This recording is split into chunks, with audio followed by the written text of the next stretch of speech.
Ahí se ve bien, ¿no? Perfecto. Muy bien. Bueno, primero, buenas tardes a todos. Gracias por estar ahí del otro lado. Gracias, Gus, por convocarme y por confiar siempre en mi laburo, ¿sí? Así que, nada, un placer estar acá. Entonces, bueno, un poco vamos a hablar hoy de nutrición deportiva en relación al taekwondo. La de hoy capaz no pretende ser una clase como muy técnica, pero sí capaz más para dar a conocer cuáles son los lineamientos que se siguen a la hora de acompañar al atleta desde el comienzo de la preparación hasta la pelea, y cómo nosotros los nutricionistas lo podemos plantear e ir llevando según las etapas en donde nos encontremos. Y me gusta hacer mucho, bueno, primero vamos a ver un poco los temas que vamos a ver. Trabajo interdisciplinario en nutrición deportiva. En nutrición deportiva es clave este tema, porque nosotros solos no podemos hacer nada, básicamente. Necesitamos sí o sí del resto de los profesores, necesitamos de los médicos, necesitamos de los kinesiólogos. Eso siempre enriquece. Bueno, entonces vamos a hablar un poco de eso. El rol del nutricionista deportivo dentro del equipo. Vamos a hablar de composición corporal, y la composición corporal es un tema muy importante en el taekwondo, justamente por el tema de las categorías por peso y por talla, no por talla, pero por peso, y nada, y cómo la corporalidad y la estructura a veces nos llevan a querer entrar en categorías en las cuales no estamos preparados para encajar, y eso puede llevar a ciertos comportamientos poco saludables. Después ya entramos en las diferentes etapas de la preparación y cómo encaramos qué foco vamos a hacer en cada una. Y por último, un poquito de la relación que hay entre el sueño y la nutrición, ¿sí? Vamos a ver un poco por qué están relacionadas, el descanso y la nutrición. Entonces, la nutrición deportiva es una rama de la nutrición en la cual lo que se hace es manipular los principios nutritivos con el objetivo con dos objetivos: o mejorar el rendimiento deportivo o manipular la composición corporal con un objetivo deportivo también. Obviamente dentro de la nutrición deportiva también hay población sana, y a veces también se trabaja con población que tiene alguna patología, y siempre por eso se tiene que adaptar al individuo cada preparación y cada plan de alimentación. Todo lo que hablemos hoy hay que tener en cuenta que todo tiene su contexto y que es todo muy individual en realidad. Se va tratando atleta con atleta, pero sí hay ciertas generalidades que vamos a ver. El objetivo siempre, principalmente, es ganar, ¿no? Es el objetivo de todos los que compiten, y siempre es lo que lo lleva adelante, pero siempre hay que tener en cuenta que hay que darse la mano entre el rendimiento y la salud. Nosotros siempre en nutrición decimos que las personas se alimentan por tres razones: por rendimiento, para mejorar su rendimiento, por una cuestión de salud o por una cuestión estética. Hay algunos deportes que tienen algún componente estético, ¿sí? Pero probablemente el taekwondo, rendimiento y salud tienen que tratar de ir de la mano, para no caer de vuelta en prácticas peligrosas, ¿sí? En el largo plazo, principalmente, ¿tá? Y acá es donde entra un poco el trabajo interdisciplinario. Como yo les decía, yo laburo mucho con los entrenadores, con los atletas. Los atletas son parte del mismo equipo, y es muy importante tener una comunicación fluida. Es importante también hablar un poco el mismo idioma, no necesariamente por hacer o no hacer taekwondo, pero sí entender un poco de la cultura y de la mística del deporte, ¿no? Entonces, el trabajo interdisciplinario, ¿sí?, produce una sinergia, o sea, como que la suma de las partes es más grande que el todo, entre los atletas, los entrenadores, el nutricionista deportivo, los psicólogos, todos los profesionales que puedan ser parte de la preparación del atleta, ¿sí? Esto aumenta las posibilidades de éxito, ¿sí? Siempre y cuando siempre haya mayor capacidad para dialogar, intercambiar opiniones. Cada uno, obviamente, siempre desde su lugar, pero yo siempre espero que capaz los entrenadores tengan una noción básica de nutrición para poder en el día a día llevarlos a los chicos y preguntarme a mí, y así entre todos ir aprendiendo. Yo aprendo mucho de los entrenadores y aprendo mucho de los atletas siempre, y trato de que obviamente ellos aprendan también de mí. Estas son algunas de las funciones, ¿sí?, que tenemos nosotros. Siempre cuando se piensa se piensa en el nutricionista, es como que se piensa que solamente va la gente a bajar de peso, ¿sí?, o el deportista solamente va, el deportista de taekwondo, a bajar de peso, y va mucho más allá, ¿sí? Entonces tenemos que evaluar la composición corporal del deportista, que esto lo vamos a ver en un rato, planificar las intervenciones nutricionales para los diferentes periodos de la preparación, planificar la estrategia para dar peso en el momento que sea necesario, la recuperación post-pesaje, que es probablemente una de las cosas más importantes, educar al deportista en el uso de la suplementación. Hay suplementación de todo tipo, y la verdad que es un tema complicado en el sentido de que los suplementos están como medio demasiado disponibles y no todos funcionan, y en el peor de los casos no funcionan, y muchas veces hasta pueden estar prohibidos o pueden ser peligrosos, y bueno, también es un poco nuestra tarea educar en ese tema, ¿sí?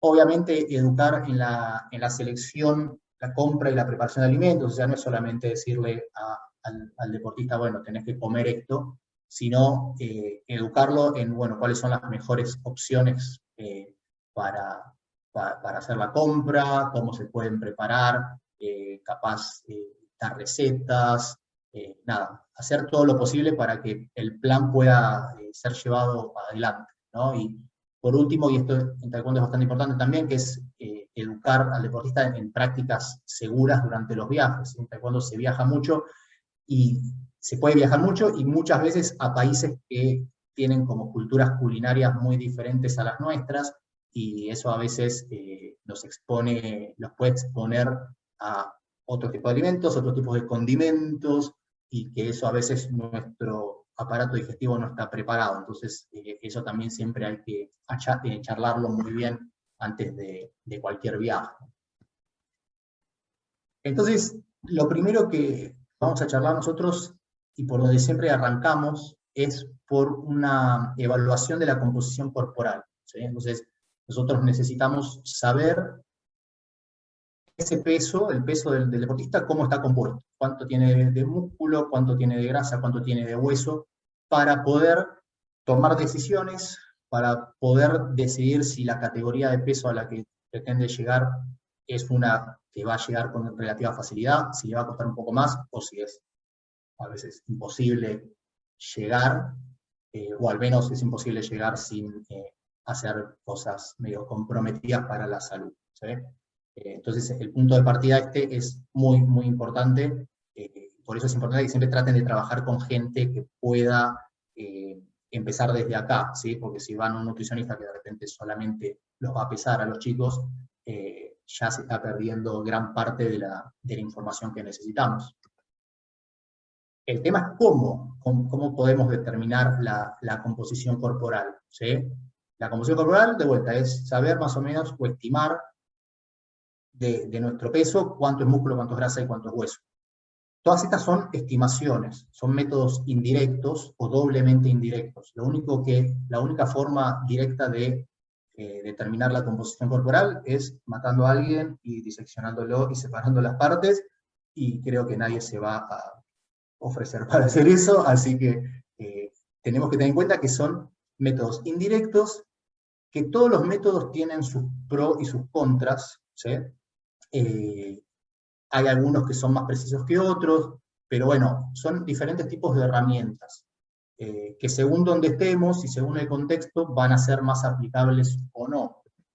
Entonces, por ejemplo, tenemos métodos precisos, pero muy caros, obviamente. La resonancia magnética nuclear, el DEXA es básicamente la máquina que se usa para hacer densitometrías óseas.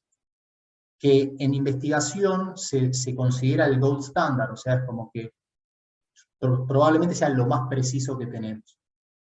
Obviamente son aparatos extremadamente costosos, se utilizan más que nada en investigación. No es algo que uno puede hacer todo el tiempo porque usan radiación ionizante, entonces tampoco es que uno puede estar metiendo una vez por mes a una persona en un resonador o en un DEXA, ¿no? Entonces son cosas que se utilizan primero que nada en otros países, obviamente en nuestros países es complicado, pero se utilizan mucho más en investigación y si se utilizan en deporte es mucho más esporádico el uso, ¿no? Después tenemos la bioimpedancia, es capaz un poco más conocido, nosotros lo podemos ver más, incluso en los gimnasios ahora se ve bastante.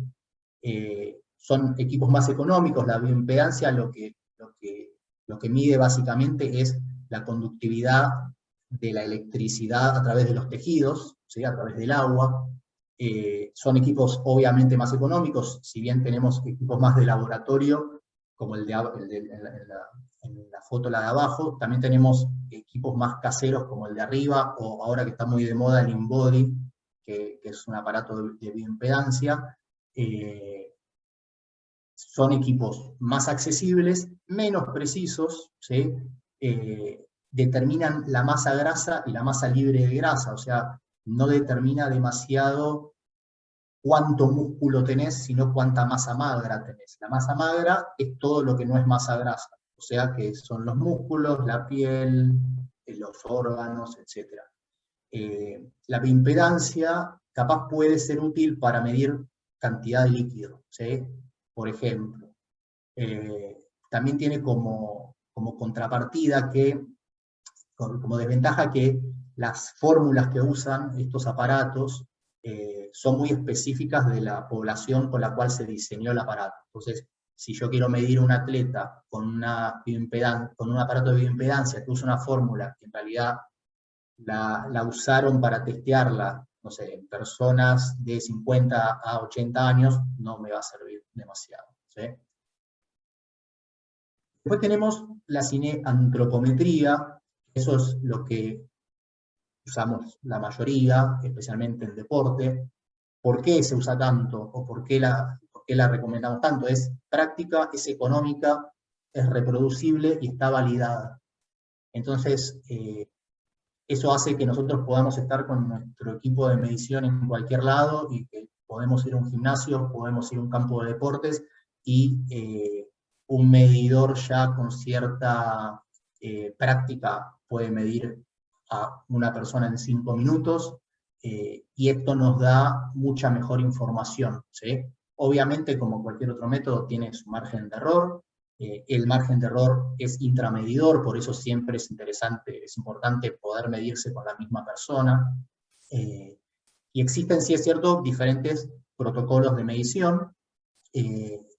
Principalmente hay modelos de 4 componentes y hay modelos de 5 componentes. El de 5 componentes es el que propone la ISAC, ¿sí? La ISAC es la Sociedad Internacional para el Avance de la Cineantropometría. Y ellos proponen el modelo de fraccionamiento en 5 componentes de Kerr y Ross. Nos propone esto. Así como la bioimpedancia se habla siempre de que es un modelo bioquímico, ¿no? Es un modelo bioquímico porque determina grasa y masa magra. El modelo de 5 componentes se dice que es un modelo anatómico, porque determina tejidos, masa adiposa o tejido adiposo, masa muscular, masa residual. La masa residual son órganos, vísceras y la grasa interna, la grasa intraabdominal profunda. La masa ósea, que es un dato que es muy importante tener, y la masa de la piel, ¿sí? Entonces da mucho más información que decir simplemente esto es grasa y esto es todo lo que no es grasa, ¿sí? Otras cosas podemos hacer con la cineantropometría. Podemos determinar el estadio de crecimiento, ¿sí? Podemos incluso hacer una predicción de talla, podemos hacer detección de talento también con la predicción de talla, hacer un seguimiento de crecimiento en los atletas infantiles cuando pasan a juveniles y adultos, formular objetivos alcanzables, especialmente en términos de las categorías, ¿sí? E identificar también los somatotipos compatibles con distintas modalidades de taekwondo, ¿sí? Que capaz puede ser que alguien sea demasiado pesado para llegar a cierta categoría para tener éxito, digámosle, pero puede ser bueno para formas, ¿sí? Entonces podemos identificarlo de esa manera con todos los instrumentos. Y ahora volvamos un poquito al tema de la masa ósea y por qué es tan importante, y esto tiene que ver un poco con, me gusta hacer énfasis en esto porque tiene que ver con el tema de las categorías principalmente, cuando a veces vienen chicos que necesitan entrar en cierta categoría, puede pasar que vengan dos chicos que más o menos parecen de la misma altura, pero que la estructura es diferente, y eso va a hacer que a uno le cueste mucho más, aunque midan lo mismo.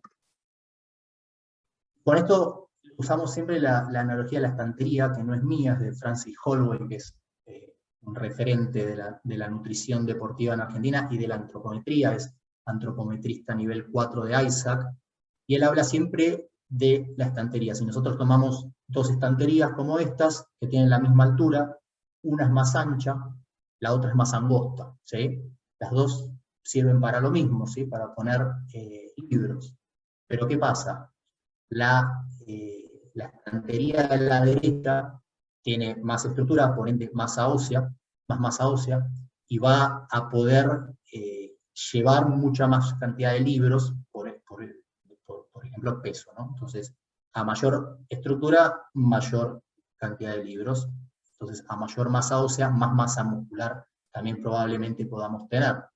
Entonces, si vienen dos chicos de la misma altura y uno tiene un esqueleto de 10 kilos y el otro tiene un esqueleto de 8, el que tiene el esqueleto de 8 va a bajar de peso probablemente con más facilidad y se va a adaptar a una categoría de peso un poco más baja.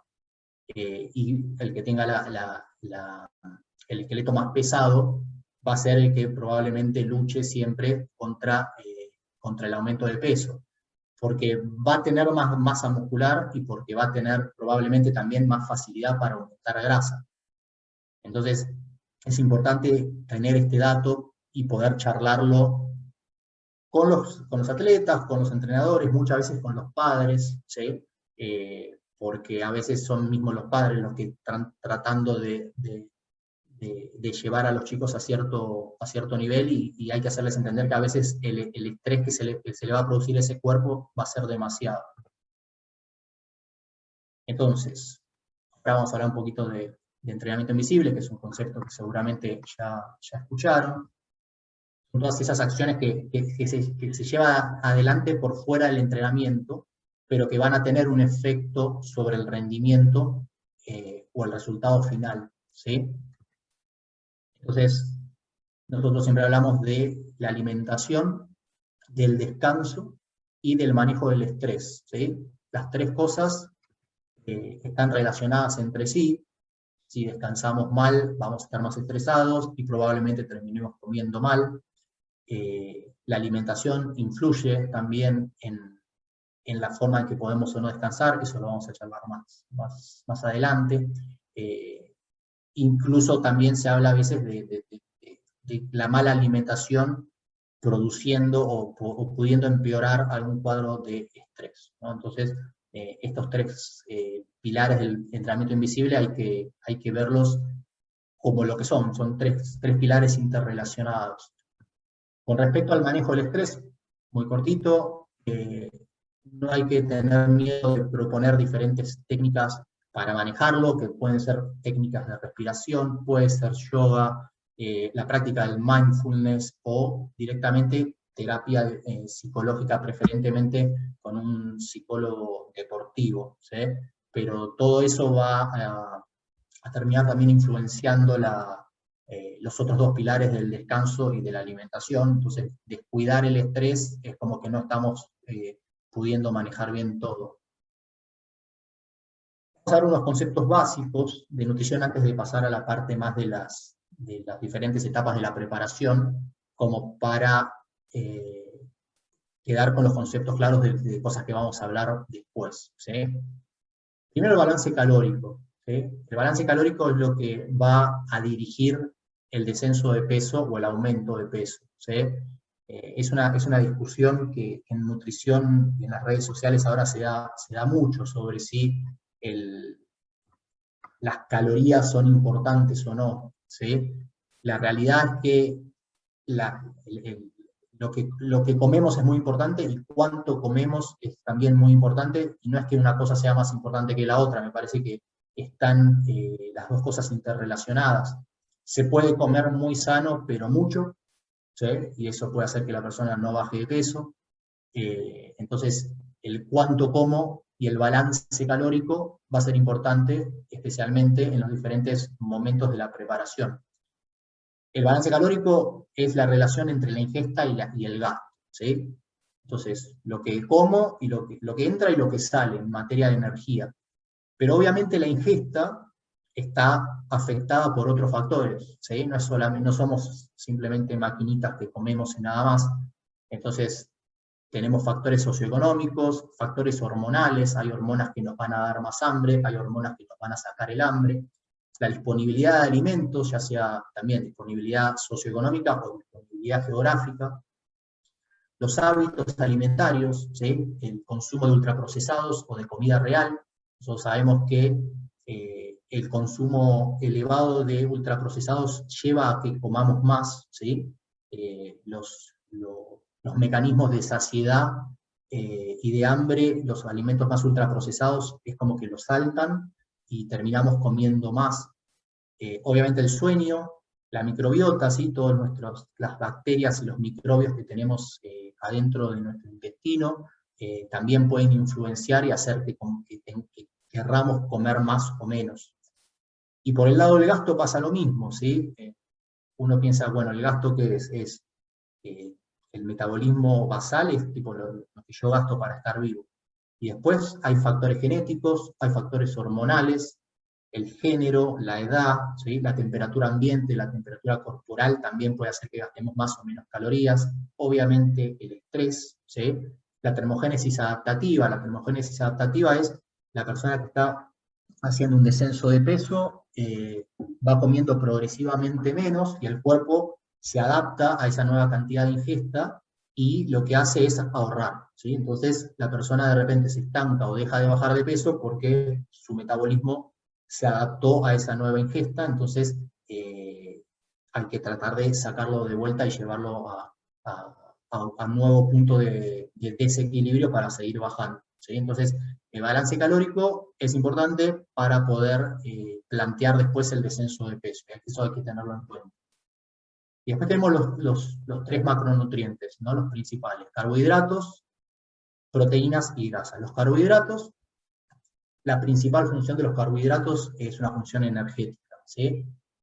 Tienen 4 kilocalorías por gramo, tenemos reservas en forma de glucógeno, estos están en el hígado, que es una reserva más chica, y en los músculos, y hay que recordar que el glucógeno se guarda con agua, ¿sí? Entonces por cada parte de glucógeno almacenamos 3 partes de agua. Esto es importante para cuando querramos bajar de peso, esto lo vamos a poder manipular. Y las fuentes de carbohidratos las conocemos, todos los tipos de azúcares, las frutas y las verduras, los granos, los tubérculos y las legumbres. Tenemos las proteínas tienen una función más plástica, si bien aportan obviamente también calorías, que son también 4 kilocalorías por gramo. No hay depósitos de proteínas, ¿sí? Si bien uno puede pensar que el músculo es un depósito de proteína, el músculo es un tejido con su función, y su función no es ser un depósito de proteína. Por eso es tan importante cubrir los requerimientos de proteína, porque todos nuestros genes codifican proteínas, entonces necesitamos tener un buen suministro de las mismas. ¿De dónde? Carnes, huevos, lácteos, legumbres, si estamos hablando de atletas, que cada vez se ve más, de atletas vegetarianos, ¿sí? Cuando nosotros hablamos de cubrir el requerimiento proteico, no quiere decir que tengan que comer solamente carnes. Cuando hablamos, no sé, de arroz o del trigo, obviamente que esos alimentos también tienen proteínas, y si están bien, una dieta bien organizada puede cubrir tranquilamente los requerimientos de proteína sin riesgo de ninguna deficiencia. Y obviamente también los suplementos, ¿sí? Los suplementos se usan y los suplementos de proteína son cada vez más habituales y son una fuente para mí muy útil, ¿sí? para cubrir requerimientos de proteína. Como decía antes, la proteína, uno siempre piensa proteína músculo, y la realidad es que de la ingesta proteica probablemente un 10% vaya a la síntesis proteica muscular, y el resto va a la circulación general para cumplir otras funciones. Entonces, la proteína, además de nuestros músculos, forma parte de todas las enzimas digestivas, las inmunoglobulinas, todo el sistema inmune está formado principalmente por proteínas, las hormonas, o muchas de ellas, por ejemplo la insulina es una proteína, todo el transporte de oxígeno y el almacenamiento de oxígeno en el cuerpo se hace a partir de, gracias al grupo hemo, que es una proteína, la hemoglobina y mioglobina. El transporte sanguíneo de sustancias siempre van atadas a una proteína. El colágeno, las elasquinas, las mitocondrias y todas las estructuras celulares también son proteínas. Entonces, es muy importante poder cubrir este nutriente, ¿tá? Finalmente, las grasas, ¿sí? Que son las más densas calóricamente. Acá vemos algunas fuentes, los aceites en general, tenemos palta, las grasas animales, las carnes también son fuente de grasa, los frutos secos, ¿sí?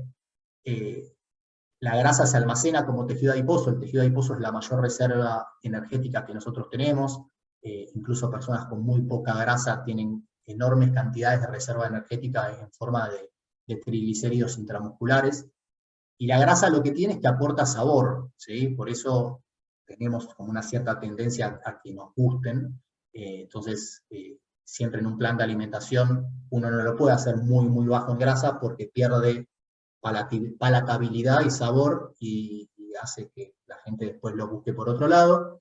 Y hay que tener en cuenta que sí, las grasas o los alimentos muy grasosos enlentecen el vaciado gástrico. Esto es importante para el momento cerca de la competencia, que si comemos cosas con mucha grasa, va a hacer que se queden en el estómago más tiempo, ¿sí? Entonces, vamos a pensar ahora en las etapas, en las diferentes etapas en las cuales vamos a ir preparando al atleta, y este ciclo de diagnóstico, formulación de objetivos, la implementación del plan, la evaluación constante y los eventuales ajustes. Esto lo vamos a ir repitiendo en las diferentes etapas, ¿sí? Pero me parece, para mí siempre lo más importante es la evaluación constante, el estar en constante contacto con el atleta, o con el equipo, o con los entrenadores, porque yo no estoy en los entrenamientos y necesito ir sabiendo cómo se van sintiendo para ir haciendo los ajustes que hagan falta, ¿sí?